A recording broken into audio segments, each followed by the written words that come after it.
Namaste. We are ongoing studies into Patanjali's Yoga Sutras. Today we're going to be looking at the Yoga Sutras number 5 to 11. It's fascinating. Vritaya panchataya klisht aklishtaha. In the Patanjali Yoga Sutras, he goes on to say there are 5 patterns, modifications, vrittis of the mind, some painful, some less painful. Now it's fascinating because he's telling us 2500 years ago that these are the 5 things our mind can do, and there's no 6th. There's been no 6th, we've not found another. Let's understand what are these 5. The first one is right knowledge, pramana. The second one, wrong knowledge. The third one, imagination. The fourth one, sleep. The fifth one, memory. Pramana, viparyaya, vikalpa, nidra, smriti. Pramana is right knowledge. How do you get right knowledge? There are 3 sources of right knowledge. One is experience. I was married, so I know what marriage is, experience. Second is inference. I know that people after a certain age die. I have not died, but I know that I will also die. I infer, inference.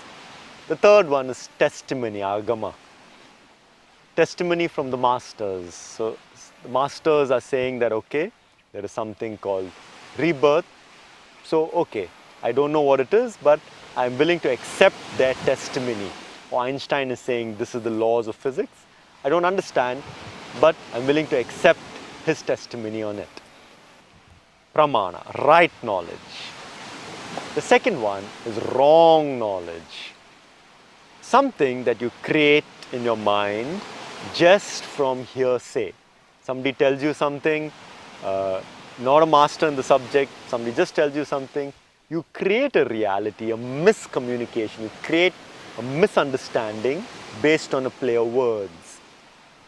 Viparyaya, wrong knowledge. It is so many issues in life are because of this.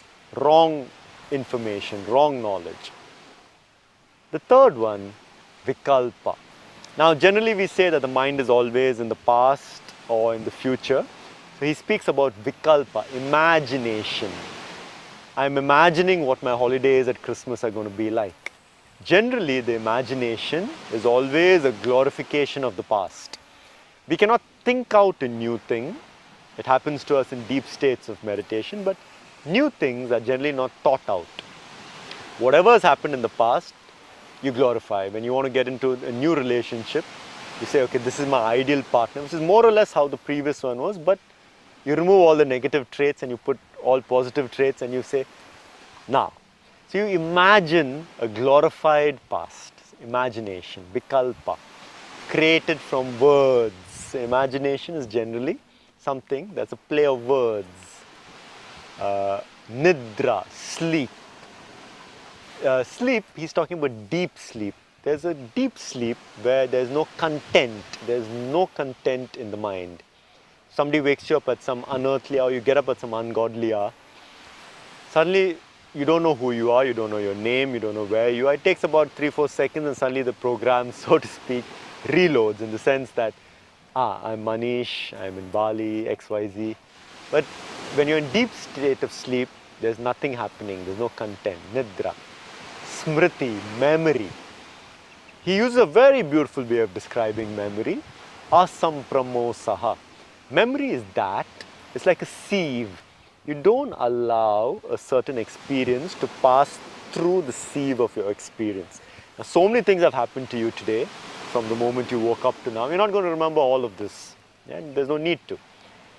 But there'll be certain experiences, either joyful or tragic, which for some reason you have not allowed to pass through. It's held there. So those become memories.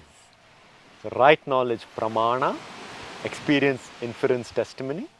Wrong knowledge created from wrong understanding, misunderstanding, misinterpretation.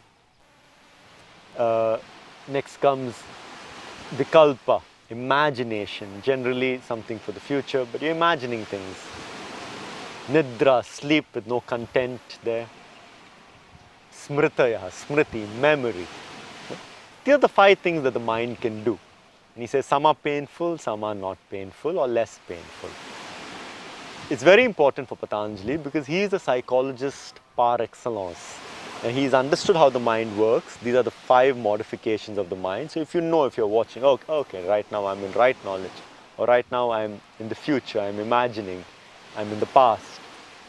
He goes on to say that if you also become aware of what is happening through your sleep, that's another way to reach samadhi, enlightenment, just by understanding what is happening during sleep. For us, typically, we are not very aware and we don't even watch our patterns.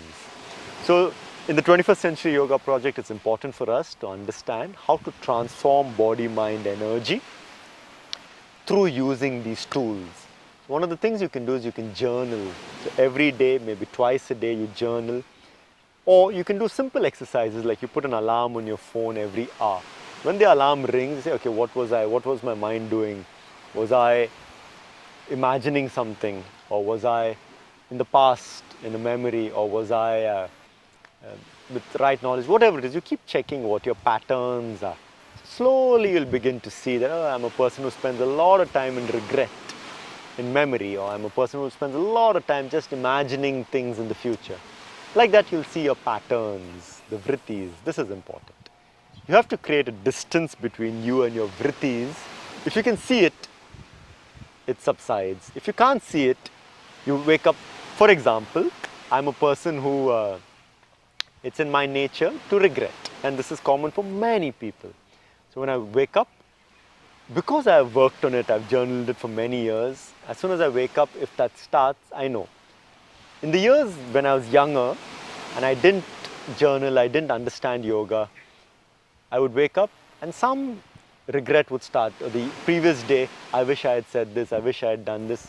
As I'm brushing my teeth, as I'm taking a shower, this is going on in my head. But because for many, many years now I've journaled and I've tracked my mind, as soon as that starts, I know, okay, memory, regret, and then immediately that goes away. So these are the ways in which you use the practical aspect of yoga. I invite you to try and study for yourself what are your patterns, where you are most of the time. Let me know. I'm always curious to know how the mind works. Namaste.